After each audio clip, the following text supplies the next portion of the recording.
Welcome to the unboxing of the HyperX Alloy FPS mechanical keyboard.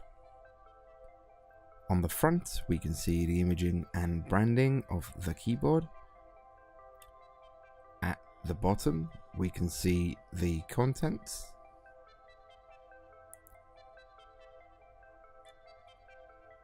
At the back we can see some more highlights with images pertaining to those highlights, as well as the HyperX logo.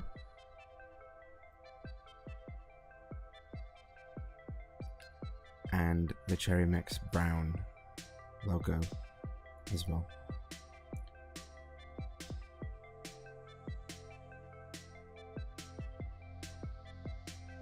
Opening the box inside,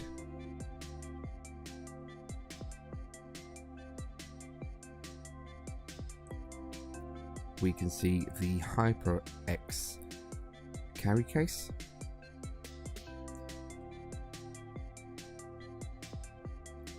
Right under it we can see the keyboard itself, but let's move that out of the way for now.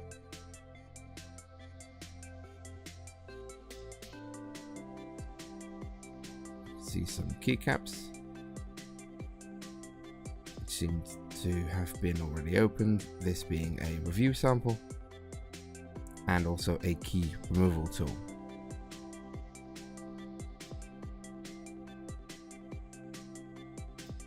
We have a quick start guide,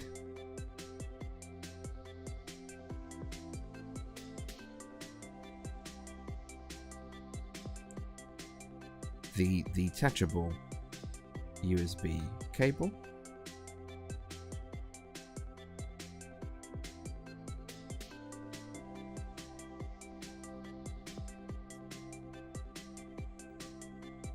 as well as a HyperX congratulations for joining card.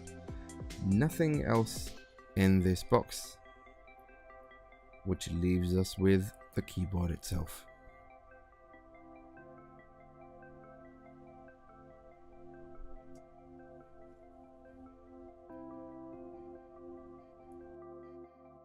Let's have a look at the HyperX Alloy FPS, which is this guy right here. This keyboard was sent to me for testing and review by gamers.com.mt. So let us talk about the features overall first. We've seen them on the box, but let's talk about them again. We have HyperX brown switches, which are my favorite switches, so I'm not going to be a bit biased about it, but the keys are, my preference. You may not like cherry browns, you may like reds, you may like blues. My favorites are the browns. It lights up in red, that's the only color it has, so if you want something other than red, you can't have this one. It does have lighting modes and different brightnesses you can choose. We also have a key. We also have the gaming mode on the F12 key. If you press the function again in the F12 key, it will go into gaming mode.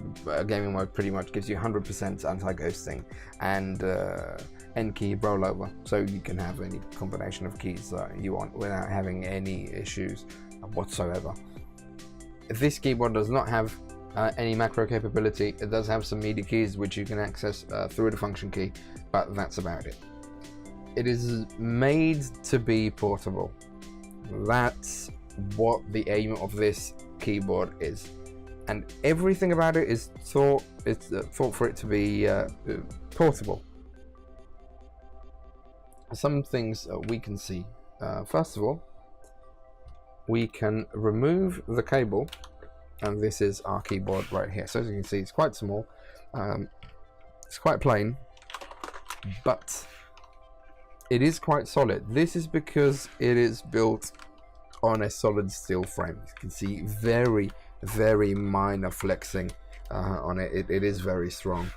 This is the noise the keys make on the steel frame. I'll keep it close to my microphone so you can listen to it. It is not loud. It's quite nice. I'll keep it a bit further away. This is what typically you'd be at when using it. The construction is really good. There is almost no border at all. There is no wrist rest with this, and it's pretty much keys. That's all it is. You've got two feet here, which have one position and have rubber on them as well. Sometimes you don't find rubber on the feet, just on the keyboard. This one has the rubber. Quite solid as well. And you can see the Microusb port where the USB sticks. So if you lose the cable, you can stick any old Microusb, should be fine as long as it can fit the cutout. You could connect it like that. Turns on straight away. Windows will install the drivers for this automatically and it will just work. And you have one port here which is used only for charging. It does show, maybe you can see if I keep it close, that this is for charging phones. That's all it does, and that is done by having extra wiring. So you have this cable, this part of the cable, which is the keyboard cable, and an extra one for power, which shows right there, for power to charge your phone. What else does this keyboard have? We can change the keys on it. It comes with a few keys. We'll see what keys they are. And it comes with a key remover. So you just pull, really simple. I'll show you how to do that just now. We'll grab a key, gets the E key, and we pull it out, and it's pulled out. So you can see, once we pulled it out, we can see the switches right there.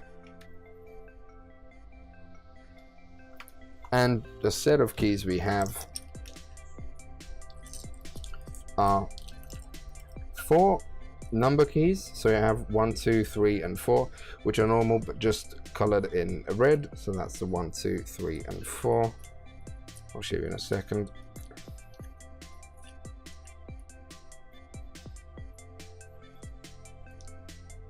I don't know if you can see it properly, but that's 1, 2, 3, and 4. Regular keys but in red. And you have WASD, which are textured. Personally, to try this out, I just removed all the only the W key and put this W key, which has a texture on it, because the layout is would be slightly different than other keyboards. I've had this with Razer keyboards before, where the angle of the keys would be slightly different, so it would be a bit strange for me to get adapted to it. So I spent a few hours with the W key in place and tested that out. If you want to put the key back, very simple. Just grab the key. Obviously, you need to keep it in the correct orientation. Just press it in, and there it is. It's in. Now, what else do you get? We've seen the pouch before. Here it is. It's the HyperX carry case. It is padded, but it is breathable.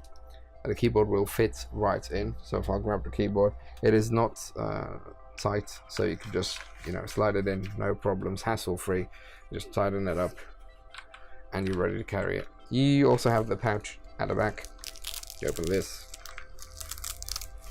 which is quite tight, if you had to put it that way.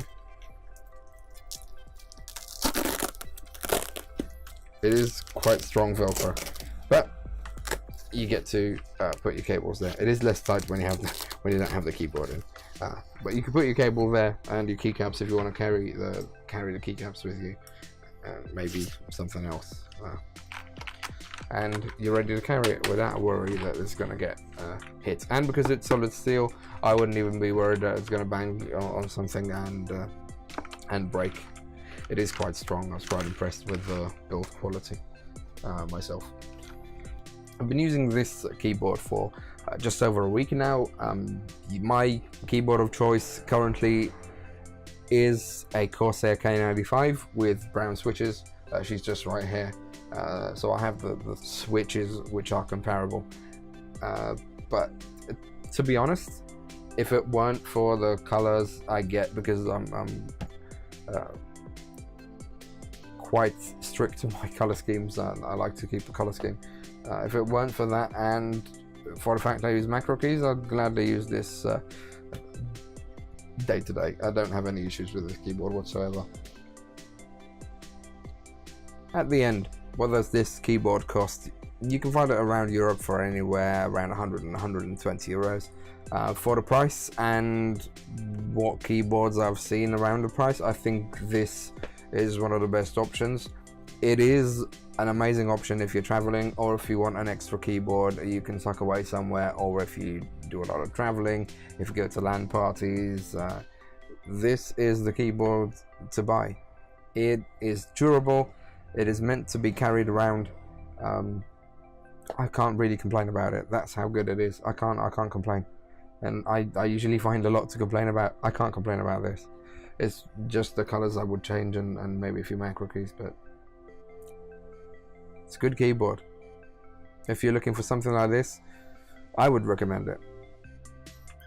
As always, if you've liked my review, don't forget to press that like button. Do feel free to subscribe, and if there are any comments you'd like to pass me, use the section down below. Let me know what you think. Take care.